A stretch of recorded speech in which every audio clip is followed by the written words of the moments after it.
আমরা অনেক সময় এই প্রবলেমটা ফেস করি, আমাদের মাউস বাটন খারাপ হলে ভালোভাবে কাজ করে না, একবার ক্লিক হয় একবার হয় না।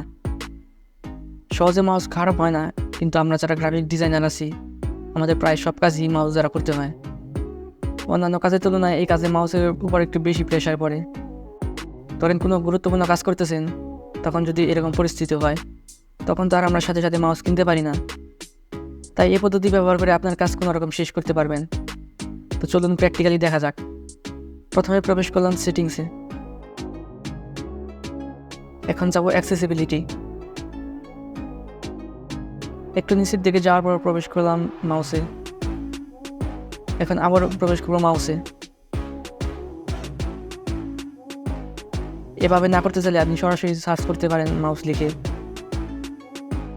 তো দেখেন মাউস লেখার পর চলে আসছে মাউস সেটিংস, এটার ভিতরে প্রবেশ করবেন। এখানে দেখেন লেখা আছে প্রাইমারি মাউস বাটন। এটা যদি আমরা রাইট করে দিই তাহলে আমাদের প্রাইমারি বাটন যেটা আমাদের লেফটে ছিল ওইটা এখন রাইটে চলে যাবে। এখন যদি আমরা রাইট ক্লিক করি দেখেন ক্লোজ হয়ে গেছে, যেটা আমাদের আগে লেফটে ক্লিক করে ক্লোজ হতো।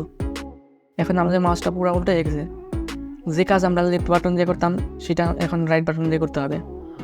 তো আশা করি সবাই বুঝতে পারছেন। ধন্যবাদ এতক্ষণ সাথে থাকার জন্য।